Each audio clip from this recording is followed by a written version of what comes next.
Today's guest is Maria-Lupita Gurule.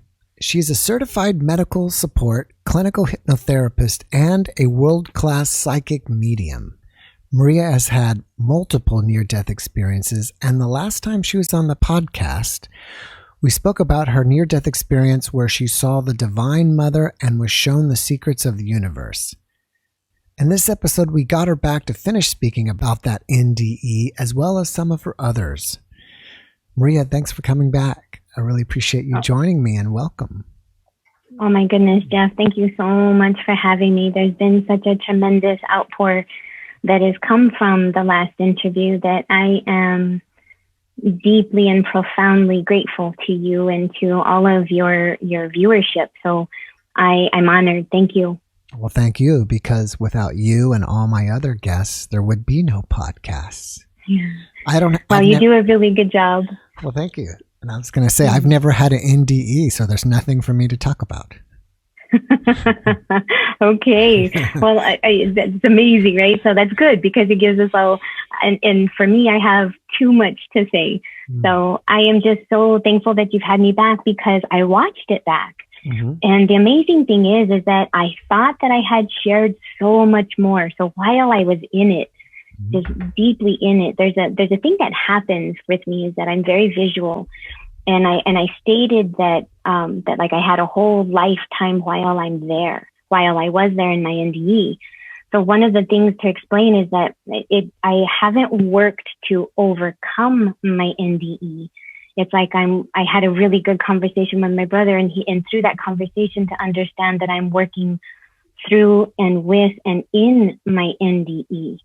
So I explained that it was as if I was there for an entire lifetime. Like I was there for my whole lifetime in that amount of time that I was there. Now, I was out maybe 5 to 8 minutes, like I said, but I experienced like a whole lifetime only to come back. So while I'm here, it's as if I go back in my consciousness. I'm partially here, partially there. So like right now I'm talking with you and I'm going to address you. I'm looking at you, having eye contact, but there's a moment where things begin to shift and I kind of go really deep in my mind and see all this imagery. Well, when that's happening, there's so much going on that it doesn't necessarily get translated out into words. So when I was having this massive, deep experience of really being in the moment and sharing it, that I didn't get to translate it all and express it out into words. And so I'm so thankful to be able to have this opportunity. I think maybe a really good place to begin, if I may, if you're ready to just jump right into it, is when I watched it back, I stated that for me, it was the Divine Mother. It was, the Blessed Mother. But there was a moment in that where I described that this white light began to turn golden. And I was so overcome with emotion that I could not fully express what was happening and what I was seeing. Is that while at the same time I was seeing the Divine Mother, she was larger than life. She was pixelated, but like almost see-through. I could see through her. Light was emanating through her, translucent, but full in form. And while I was there, that white light also transformed into this golden light, and that golden light had this healing energy. What I did not fully be able to express in that moment is that what I recognized is that also not only in her silhouette, in the center of her chest, if you will, in this sacred area, the heart center, I saw what would be called the Immaculate Heart. So it's a heart aflame and with flowers all around it. But as this light transformed into gold, and I stated that most people see Jesus and the Christ consciousness is always there, I did not fully get to express what that even meant. So as I'm watching her and seeing this heart aflame, this Immaculate Heart, I could see through her and beyond her and even greater and bigger than her was like and this is not in human form, so it's hard to describe. It feels as though I would have been microscopic and watching them grand, like these magnificent, extraordinary beings that are much larger. And I think it's just a perceptual thing to help me understand their grandeur, their importance, their magnificence. And so in seeing her Immaculate Heart, I could see through it. And then at a distance, as I mentioned, I could focus my eyes at a distance and see various things. But when I focused in the center of her Immaculate Heart, in the center of it was this flame. There beyond it began to be like an additional image, almost superimposed with her, which was the Christ consciousness, was Jesus, the Sacred Heart of Jesus, which has thorns, but it also is a flame. So I instinctively knew that they were intrinsically in unity, individualized, but joined together. I cannot fully express that entirely. So, and from that distance, it felt like a distance, like there was her from this distance, and then bigger than her, even greater than her. But even further and beyond that, in that moment of looking into what I would call those God sparks, I could see this magnificent light in which everything seemed to come from. And that was through her Sacred Heart, or Immaculate Heart, and then into his Sacred Heart. And then even beyond that I knew that there was something greater and bigger that felt like a distance, but it was actually right here. I still don't know how to explain that everything is here, but everything seems to also be at a distance. And so when I was overcome with that white light and then the golden light that transformed, understanding the secrets of the universe, that they are all intrinsically connected. There's a verse in the Bible that says that, only you can get to my Father, but only through me. While her saying was, you can only get to my Son, but through me. And what that meant to me was that, they are beings that are all interconnected in what we actually choose to see. So in that moment of the last interview, when I was so overcome, it's like all of this complexity of what I'm seeing all instantaneously infused with so much emotion and feeling, with awareness and understanding, that I could not even begin to put that into words. And from that moment, before I really understood, I'm out of body, I had a near-death experience, what's happening, it was all of, again, the receiving, the nurturing, the joining, and then seeing this magnificence of how all of this works and how it's all held together. It's far too complex to begin to describe it, but that was my first initial greeting within that white light that turned into the golden light, that I saw all of this. And because I saw all of this and had those multitude of questions, that's when things began to shift. And in the last interview, and trying to stay on track, I kind of skipped over an entire piece when I realized, like, wow, I thought I had shared so much more.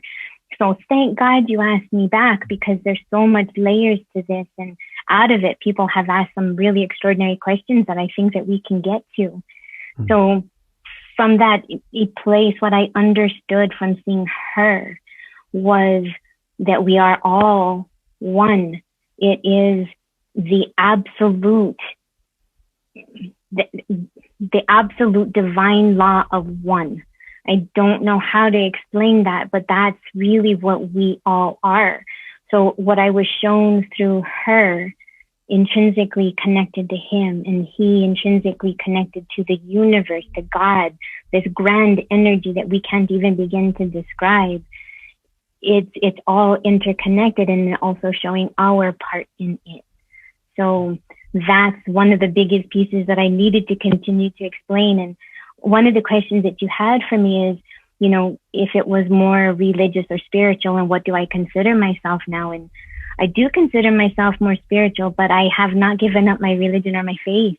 I am still Catholic. I just don't teach second grade catechism anymore. I still and this is where people might have a hard time with the Bible, thinking that, well, you can pick and choose what you follow. Well, I do, because so much of what's in there is not necessarily the way that it was intended. So that should clear up a lot of questions that people may have. From that moment and that experience of seeing her, and then through her, greater him, was really the message then was, it is religious in content. And I don't want the entire experience to be swayed in that it was all entirely religious, because it wasn't. It's interspersed with a multitude of complexities of religion, spirituality, science, physics, all of these different things. And all of those are all real and part of it. There's not one that supersedes the other. One is not right over the other. They are all working together, and all of them are just parts of the whole truth. And that's what I really want to convey from this, is that, yes, there were spiritual components, but religious components, but also physical, metaphysical, and, all of these other components with it as well. So it was just overwhelming in the moment. So that was the full experience that I had at that time. And then upon my realizing, wow, okay, now I understand why I'm here, then things began to change. And then I stated that I worked with the council. All right, I have a couple questions for you. One is, you use the word pixelated, which to me sounds something digital, or perhaps you were looking at a holograph. So I want you to comment on that. And two, I think you were saying that you were speaking about the oneness, that we're all one. And does that possibly mean that we were all one? We are all Jesus. We are all the Divine Mother. We are all God. Everything is just one thing. Is that what you're saying? Everything is one thing. And that's where people are going to get caught up, because how dare we say that I am God, I am Jesus, I am the Blessed Mary, I am the universe. How dare we? Blasphemy. That somehow we are considered less than. But what people do not understand is that in our humanness and in our indoctrination, in our dogma, thinking that somehow we are less than, but every single one of us is a pixel within the divine. If you had this divine, massive scape of the universe, it's almost like looking out into the stars. Like if one of us was missing from this sea of black, you would know instantaneously that one was missing, because that white would peer right through it. So from that origination that I was shown, it was as if I was watching the entire reality, our realm, our universe create before my eyes. And the people, science will call it Planck time. So Planck, that where everything happens. How can the universe happen within seconds? Okay, so it's complex, but it's true. Every single one of us started from a pinpoint. Every single one of us was part of that one individual pinpoint. And then from there, we exploded in 360 degrees out into a sphere and just emanated everywhere. So it's not just souls. It is everything that is in existence. The rocks, the water, planets, all of the compounds that make up the entire universe, stardust, everything that is in existence, all was created from the one. And so, yes, that does include Jesus and Mary and all of the masters, those spiritual masters that we've come to know on earth, Buddha, Gandhi, even Saint Teresa. So there's a multitude of them out there that know this. And that's what I was shown. If we understood this, we would never hurt another, because we are only hurting ourselves. If we, by intention, this is what I was shown in that place, is that if through our intention, we send out an intent to harm another, it would send out these ripples that will only build greater and greater, that will fall back on ourselves like a tsunami of pain of our own making, because we are only hurting ourselves. So the greatest example that I could give is like a baby. when they are not aware of their physical body. So if you're watching a newborn infant, and we have one in our family, they'll tug at their feet and they'll, scream and cry because they don't realize that they're the ones that are hurting themselves, because they don't realize that their foot is part of their own body. Watch an infant and you'll see that we are infants like that. We do not understand. And there are other species in the universe that understand that. Humans do not. And so there are a multitude of souls that have chosen to incarnate, that have this knowledge, this massive divine knowledge, that have chosen to incarnate as humans. That's what I started to explain in the last interview, to begin to make that shift from within. If enough souls on this earth understand that every single thing that I do has an effect, I am responsible for every single word I say, I would never, with intention, say something that would cause harm to another, because then I will have to reap the consequences of that. So that's dharma and karma. Mm-hmm. So, it's complicated there. So yes, it's that divine law of one. We are all one.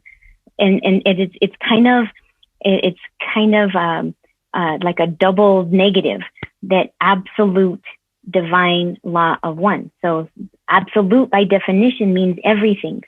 So it's absolute. We are all part of it. And none of us could be separate from it, even if we wanted to. And here's the even most amazing part, Jeff, is that no one has to believe what I have to say or what anybody else has to say, because they're going to experience this for themselves, of their own awareness.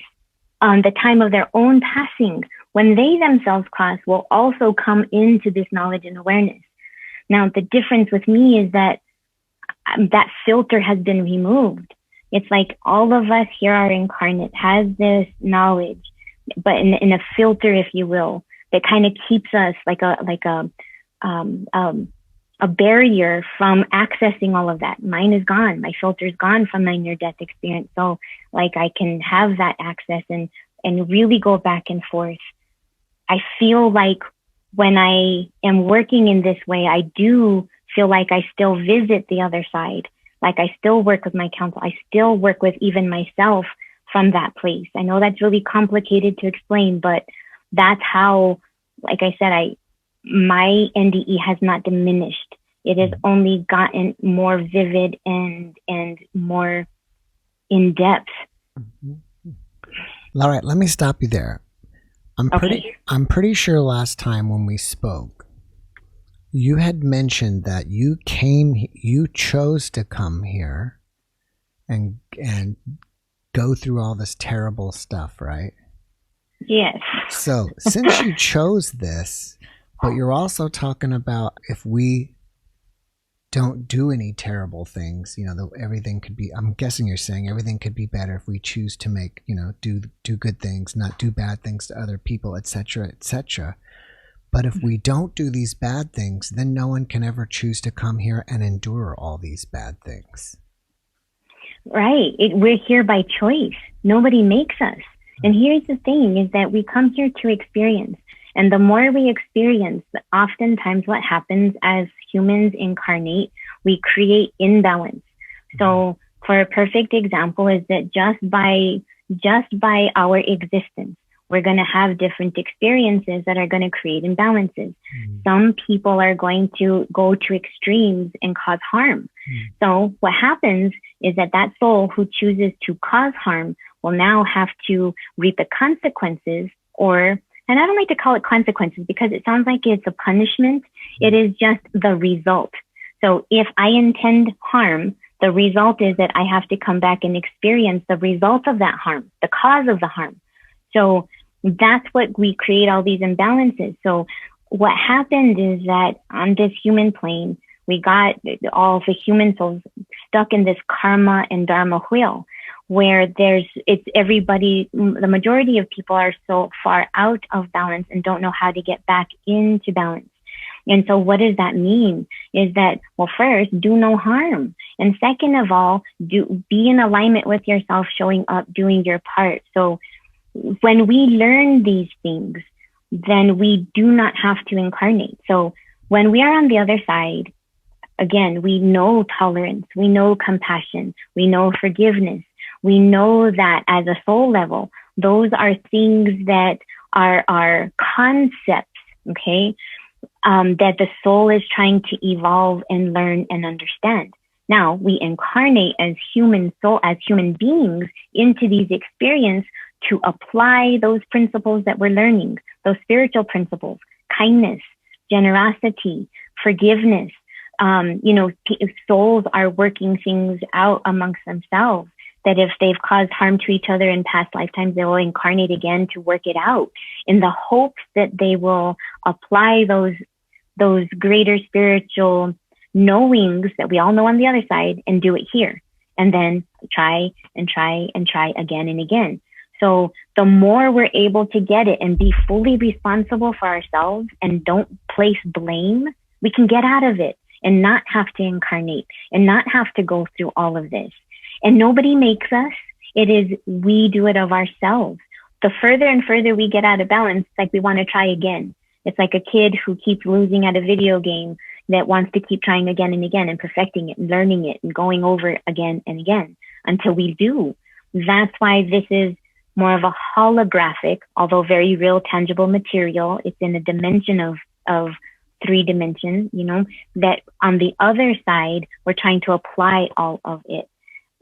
So coming into the material. So it's theoretics versus practical. Okay. That's complicated. All right. Well, what else did we miss from your NDE last time that we left unsaid? Okay, so we mentioned that. Oh wait, I'm so sorry to interrupt you, but for people who didn't see you last time, can we quickly just very briefly, how did you end up having your NDE, and then we'll move on to what we left out. I'm so sorry I don't remember, but I do this every day almost, so absolutely understandable. Start to fade into each other. Well, and what I love about that, Jeff, is that even though all of our experiences are unique, there are similarities within them. Mm-hmm. And that's what I love about your program, is to be able to say that they are individualized because we are individual. We have our own experience, and that there are going to be some similarities and consistencies in them. Mm-hmm. So for mine, what I call my full-on near-death experience happened for me on the day that my daughter was born. It was on June 5th of the year 2000, and I had an epidural. So I was given some anesthesia during the epidural just to kind of help alleviate the pain. During the delivery, to help alleviate the pain, because they had to induce me. So really quick, hard, fast contractions. She was born within, 3 hours. So they chose to keep the catheter in my back because I was scheduled for a tubal ligation. This was my second pregnancy, and my body could not tolerate pregnancies. She was induced because she was in distress. And so it was at the point where either she or I could go into further complications. And so she was induced. Now, because of my complicated pregnancies, I had a far worse one, my first pregnancy, the scheduled tubal ligation. My body would not be able to handle another pregnancy. So medically necessary. So I was given a dose of anesthesia through the catheter. Now, the difference is the epidermis is just outside of the spinal fluid. And so it just helps alleviate some of the pain. Now, the difference between a spinal block is that it's injected into the spinal fluid. Now, what happened with me is that the fluid, the anesthesia that was given through the catheter, was one of the complications could be is that it affects either too far up the spine or the dose is too large or fast. Either way, I was affected by it. I was not given general anesthesia. I was given a spinal block. And from that spinal block, my heart stopped. Yeah. My heart stopped pumping, and my lungs, I could no longer breathe. So it stopped everything function from the midway up, when it was only supposed to just alleviate the pain or any kind of sensations from this area down. So my heart stopped. I stopped breathing. I fainted or went out unconscious. And then I became alert just as they were wheeling me into the operating room. I could see them getting the crash cart and everybody getting into place. And so the blood flow was shunted from the brain. And so they had to also, and I was not breathing on my own. So they had to intubate me. So that's where they put a device down through the trachea into the bronchioles and then actually breathe for you. And then I also had to be resuscitated. So during that amount of time, I was out. And what happened is that during that chaos, I was hovering above myself, seeing the chaos, but didn't care. And then that's when everything completely, went white in the room. Mm-hmm. And then I've already described, what happened in that whiteness. And so that was the first one. Mm-hmm.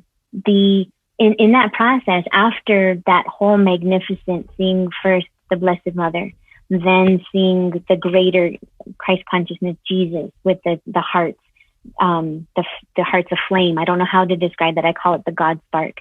And then from there, I stated that it transitioned into another area to help me do a life review. So I'm probably skipping ahead, Jeff. So I don't know if you want me to stop now. Or that's all I wanted, just a brief. So now and as you said it, I started remembering that it was, during your pregnancy. So you had that NDE. What did we leave out from last time? I was shown, so after that experience, that grand massive experience, and then not having to make the decision on the spot that I needed the assistant. I didn't want to live. I didn't. I wanted to stay there. And so there was a process of working with my counsel. And I stated last that there's 12 and 1 added.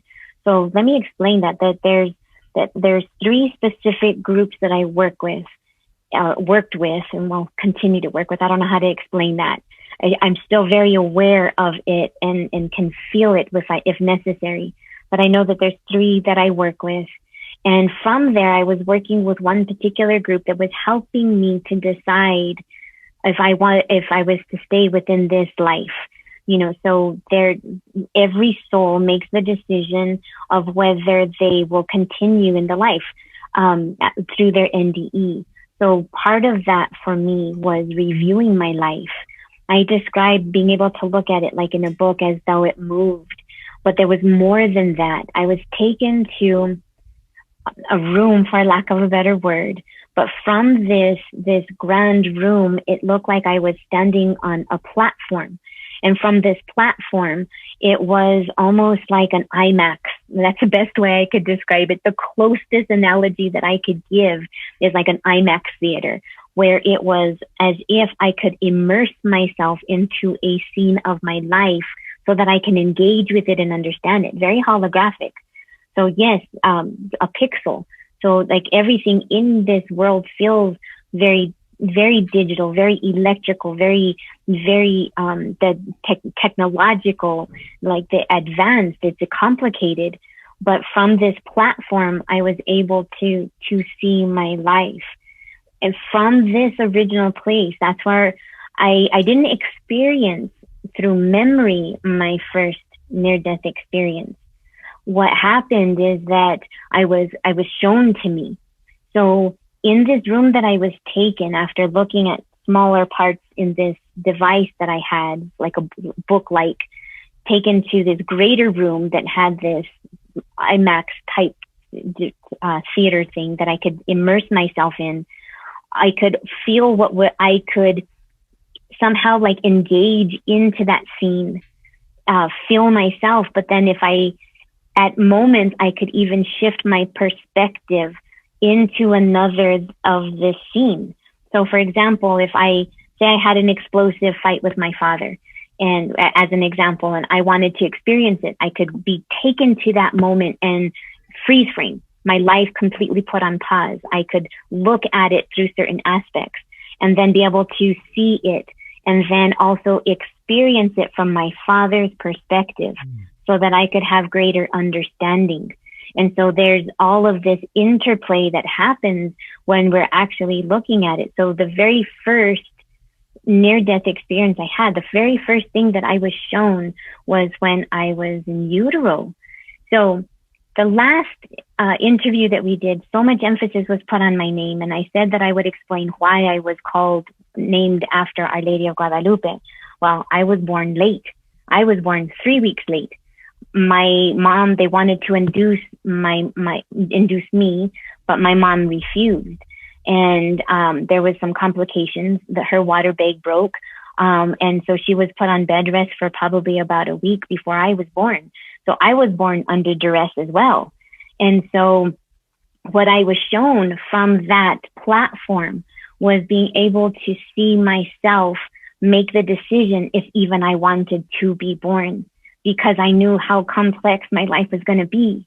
Now, I have had just about every experience that you can possibly imagine all rolled into one lifetime so that I could have this massive crash course of learning. And so I chose it all, every single bit of it. And what I was shown and was shocking to me is that at the moment while I was in my mom's womb, I was making the choice of even to be born, which means that if I had not, my mom would have suffered yet another miscarriage. So my mom suffered a miscarriage before me. She had me. I was a difficult pregnancy. I was born late. And then she had a miscarriage after me. And so what we have to understand is that even souls that are within the womb, even in utero, it's a complex process. Not all souls are merged immediately. There's a process with it. I was there I remember, I was shown. So, and having doubts, my life has been very, very complex and difficult, as everybody's is. And so I was making that decision.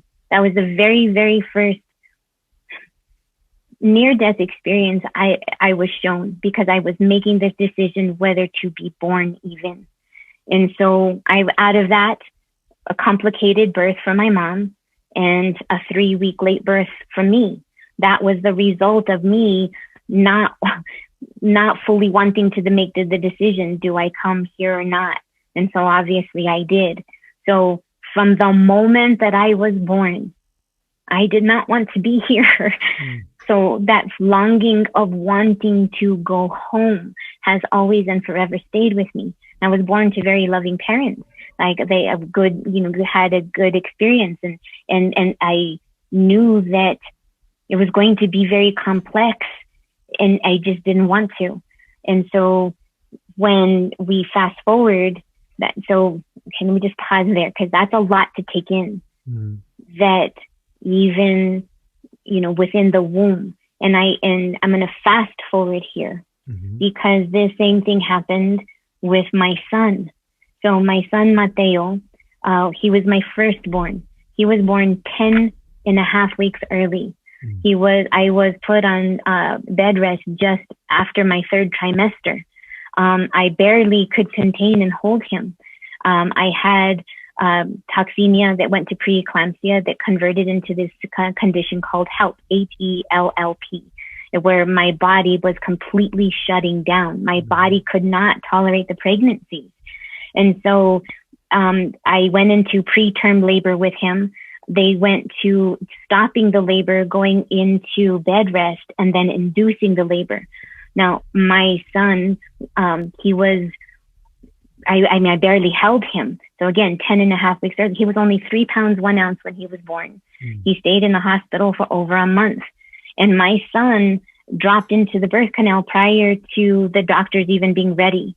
And what happens when infants drop into the birth canal, they are deprived of oxygen. The blood flow is shunted from the umbilical cord. So when they are actually within the birth canal, it's duress for the child. So nobody was in position. They were not expecting me to have him. I was barely dilated. And so this was not expected. So I had this would be my 3rd near-death experience was with him out of that experience. So my birth to now me being a mother, having my first birth, and he being born, he had to be resuscitated. So my son was also born, but he was born not alive. He had to be resuscitated. So I experienced that. And I also passed out, and I actually did completely pop out. I do remember the room going white, but I remember that I was told on the other side that I needed to be, I was in the middle of birth, right in the middle of birth. And I remember after he was born and seeing him at a distance, he was blue as could be. I heard one microscopic cry out of him and collapsed. And when I collapsed, I was out. And they actually did have to bring me to. And I got to hold him for a moment, and he stayed in the hospital for over a month. And I was in the intensive care for about 3 days. So that was, again, life and death are intrinsically tied. And for whatever reason in my life, born almost not, and then every other experience thereof. So both of my births, my children's births have been extraordinarily difficult.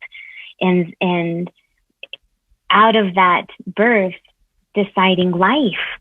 So those two pieces tied, intrinsically tied.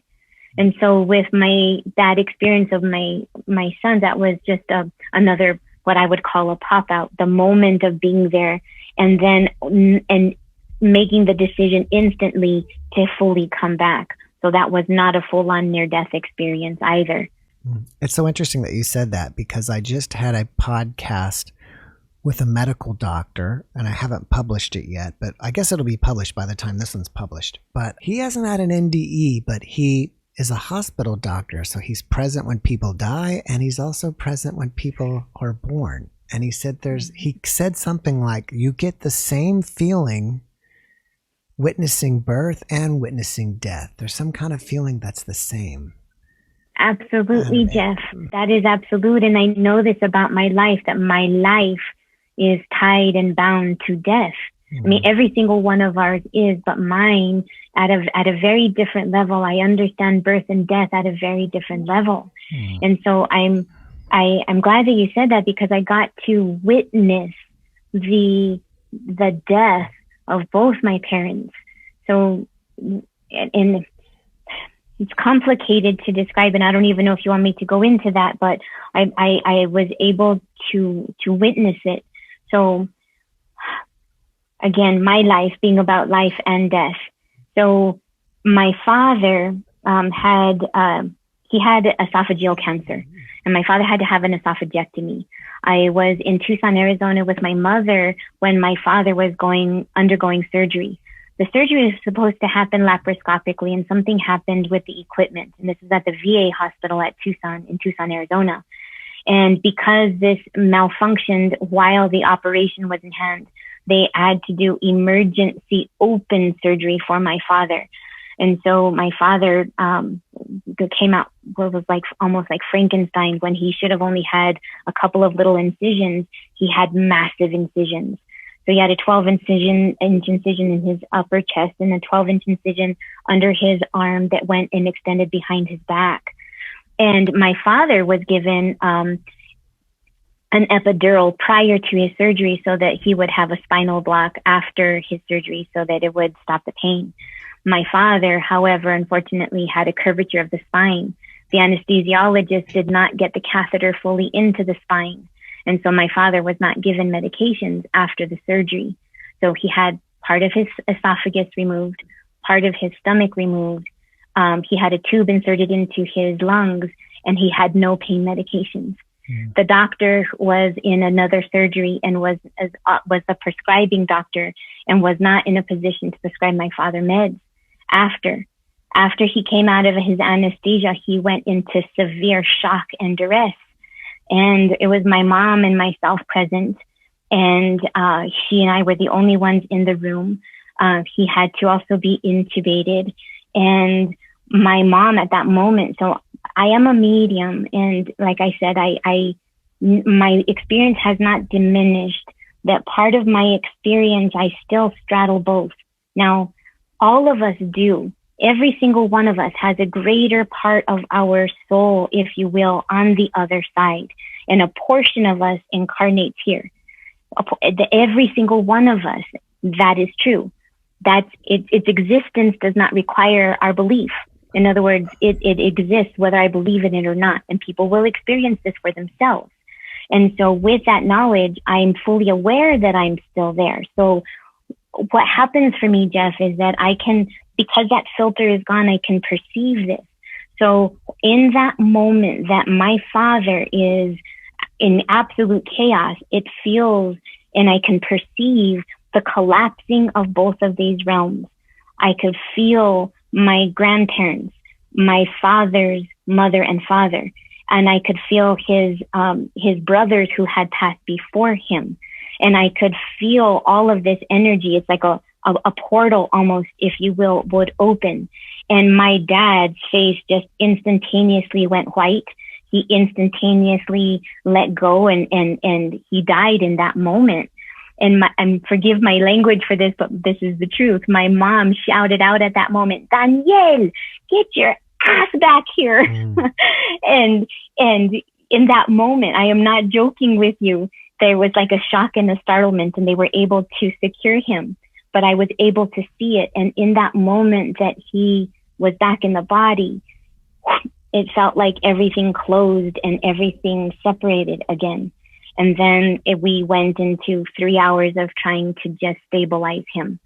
But I have felt that it is an extraordinary thing. So me born out of that, having that as a 3-year-old, I explained that in the last video, then in the birth of my son, and then in the result after the birth of my daughter, my own death, and then now my father's.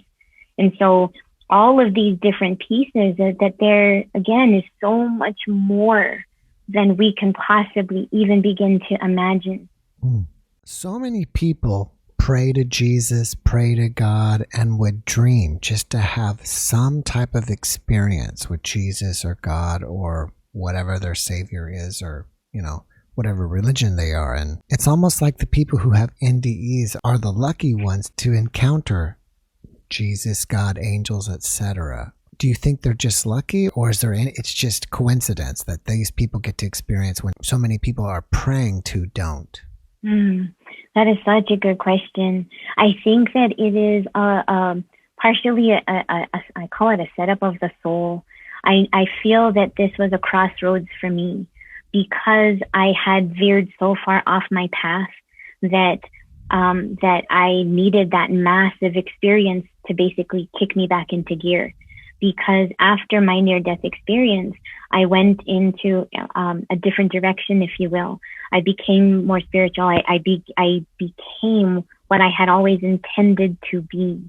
And so I do feel for those who have not had the benefit of an NDE. And that's why I am very careful to say that I know that when the moment happens, I'll be ready and I welcome it. And that I do not fear it whatsoever. And so I pray that those who have not had the experience for themselves could, be able to peer into it through the eyes of others like ourselves. But here is one thing that people can do, is that they don't have to die to have this experience.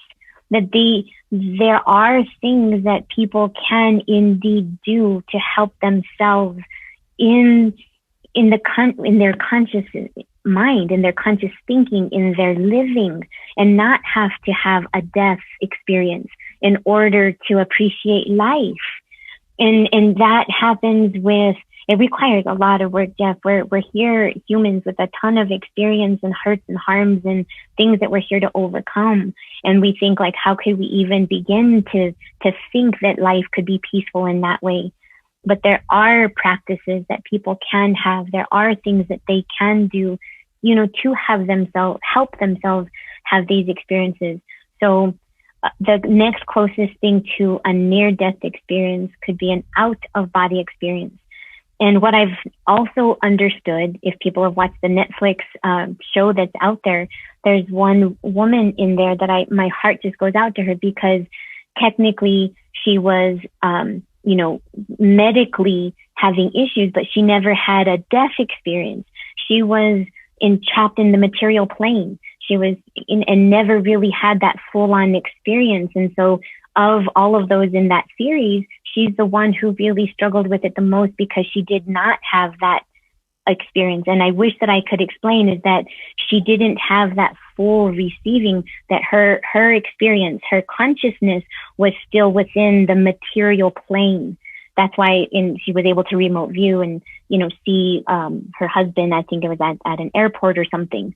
And so people can have those experiences without having to have the death, that they can work ways through meditation, transcendental meditation, through other types of practices, sometimes drumming, sometimes running. People have spontaneous blissful moments while writing music, that they have these deep connection moments of connection, and that those are very spiritual moments. Now, again, not a full-on near-death experience. And I've come to understand that even some people with near-death experiences aren't as full as mine. And I think that is all by design. And that we can, look to those pieces and help ourselves when we understand that there is a greater portion of ourselves that we can tap into to help us. And that's not unique to me. That every single one of us has that. The only difference is that filter's removed from me. And I'm very aware of it, and I work with it intentionally, that others can choose to, with intention, also be able to help themselves in some way. And that's part of my purpose. That's part of the things that I love to do and teach, is to help people through this, to make this life experience better, because it's hard. So you're also a hypnotherapist. What do you mostly hypnotize people for? What is like your average client? I'm just curious. Thank you for asking. It's been a while since we've had in-person practices, and I chose to start practicing after my father so I could help become a caregiver, but I'm a clinical medical support hypnotherapist. And so that is to help people prepare for their medical procedures. So while my father was going in for his surgery, I was actually helping him what's called a healing script, to actually help them have some healing, some peace while they're going through the procedure, but also what's called accelerated healing after the procedure. And so I've helped a multitude of people. One of the most amazing was a gentleman who had to have, he had Parkinson's, and he had an electrode inserted into his brain, and he had to be completely aware and alert through that procedure. So through a series of hypnotherapy sessions, helped to get him into a really calm state, because he had to be completely aware, alert, and awake during that procedure. So he had like a cranial crown, and to hold his skull still. And that was probably one of the most profound. So medical procedures, also healing afterwards. But also, I have done natal regressions, interlife regressions, and past life regressions. And so helping people understand those pieces as well. Because again, we are so complex. There's so much more reality to our soul than just this one existence. And so I've done all of those different pieces. And I also have over 8 years of formal shamanic study and initiations and apprenticeship. So I can do a hybrid of what's called a soul retrieval, which is to help people, it's a process to help people overcome traumas and things. So it's a combination. So I create, and every single person is so different and unique. So I do a lot of different things. Upon hypnotizing for past life regressions, after doing so many people, has that made you reevaluate your NDE or give you any more insight into your NDE? Oh my gosh, yes, absolutely. It has made it only, like I said, my experience has not diminished. Some people's may fade like a dream. Although I don't feel that. I feel most people who have NDEs, that it is very much very rich and very, very vivid and lucid. I think that for me, because I work with the mind and understanding this and being able to have those different transcendental experiences, mystical experiences, I would probably say that it has definitely made it much more rich, much more understandable, and much more workable. So like I said, I work with my NDE, not just to overcome, but it feels like part of me is still there, which it is, and that I get to join somehow and work with it somehow. It still feels very tangible and very immersible for me, very workable for me in this present moment, in those moments. like with intention. I was chatting. That makes sense. I was chatting with somebody about that during an NDE. Over there is like real life. It's so real, such a reality, and this life on Earth is a joke. It like doesn't matter. That's what it feels like. And that's what makes it so hard for us to come back, is because I lived my entire lifetime. I lived my entire lifetime over there in preparation for me to come back to help myself. I don't know how else to say that. Mm-hmm. And it is very complex, that is probably even more real and vivid and clear than here. So when I first came back, oh my God, I struggled. I, was put on almost on antidepressants. I actually was put on antidepressants, but it didn't work with me. It just didn't work with my system for a while. And so all of those different struggles, because it feels so out of place. Like I had already felt like I wanted to go home my whole life. And so especially after that massive near-death experience in 2000, it was very difficult to acclimate, to apply and even know how to work with myself again. When we full know all of this on the other side, and then you come back into your life right where you left off before, how do you apply it? So I still had to overcome all of those difficult things I didn't want to face.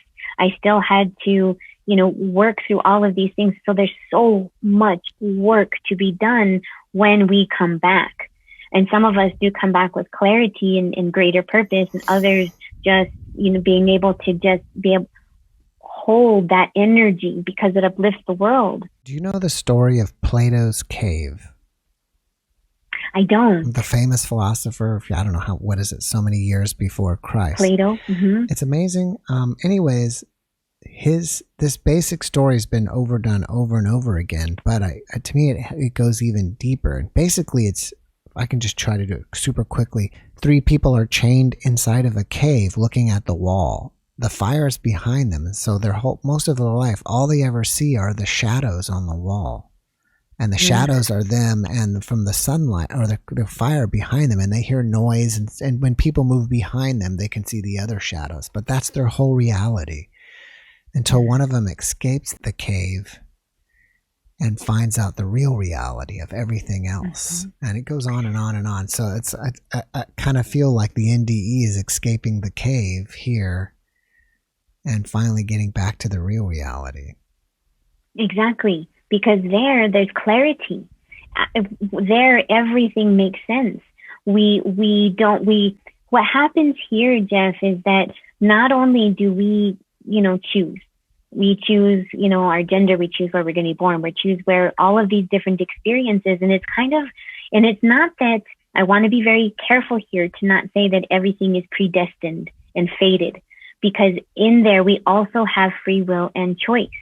And so what happens is that it's like you have a general idea of where you want to go. It's like planning a road trip.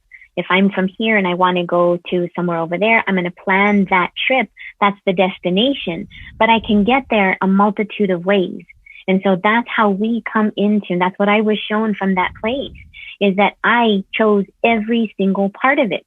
I chose those experiences. I chose those interactions. I chose those soul relationships that could have gone, any kind of different way based on the choices that we make. And so that's exactly it. We have all of that clarity there. I love that analogy, and I hadn't heard that story before, but that makes perfect sense. Is that, we are all parts of each other. Like, and even that is that, like, we can see similarities within the other person. So that the saying namaste is that, the soul within me, the light within me recognizes the light or the soul within you. And that's what that beautiful greeting is, namaste. And to understand that what is in me is also in you. You are me, I am you. When we understand all of these different interworkings and the responsibility that we carry, we would show up in the world very differently. So in the hopes that for those few of us that do escape, that we're bringing in a whole other quality of energy on the earth at this time. And that so more and more people, the more we're having a willingness to share. This should have come out before, but back in 200 years ago, we had the Inquisitions, where hundreds of thousands of people died, where this knowledge was trying to come forward. And that was not allowed, for whatever the forces may be. And so now we're coming back into this again so that those people can make those shifts and changes, and we can create something entirely different and escape the illusion, and when people understand that, wow, I chose this all, it gets very disconcerting and very alarming at first, but then also saying, wow, then I have total control. Then I have total choice. And so that's the thing that we're here to understand. That's why we're here to understand that we have all of these things we're trying to learn and apply, and that we have divine choice in all of it. And we either do or don't. And hopefully we do. Hopefully we'll be able to make those choices to not have to keep coming back into these hard lives. All right. This is going to be a different question, but I think you've, after your NDE, at some point you started making, radical changes in your life and changing things and going different paths and choosing different directions and so on and so on. And I noticed the tattoo on your arm. Was that done after your NDE? And is there a story behind that? It has to do with your NDE. Yes, as a matter of fact, it has to do with my NDE, and what it is an infinity symbol, and it looks like a flame. It's got two spots on it, but it's like earth and heaven, and the word trust. And here I have a very small yin yang, a balance, and those are definitely after my near-death experience, and for that, because of all of those radical changes that I was making that you mentioned, in there, I had to trust to keep the faith that even though it felt like everything was falling apart around me and that I did not have support that I felt like I needed, that I was doing the right thing because I was in alignment with myself. Now, I resisted things because I didn't want to hurt anybody. I was resisting life because, I live a very monastic kind of lifestyle now. I'm very, very withdrawn. I'm very secluded. I don't have a lot of interactions, and part of the work that I do requires that. But I was, married before, and doesn't make for a very good relationship. So I didn't want to hurt my children and anybody else. And so I was resisting those changes that I know needed to be made. But we come to the decision of, I love myself and I love you enough that we can't do this. And so having to make the changes and everything, once I did that, everything began to fall into place, and it wasn't easy, and it did take a process and a course of about 3 years. I was overweight. I wasn't feeling good. I felt very stagnant, and resisting life. And it was just hard because I didn't want to hurt anybody else in the process. And, divorce is extraordinarily taboo because, we were thought that we're to be bound, but we have these people in our lives and they're not going to go away. It's just how we show up, and we can choose to show up differently. And now, as you've mentioned, like I'm here in Vaughan and I have my best friend, and she is also a medium. And so we have so much that we can share.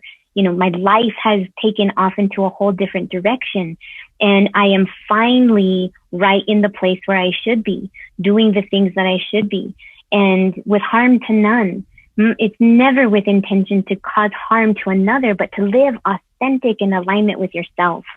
And so, still being able to do all of these things, but people don't want to make those hard changes. So a divorce, a move, a business, a closing of a business, a changing of a job. So all of those look like massive, extraordinary losses, like massive stressors in people's lives.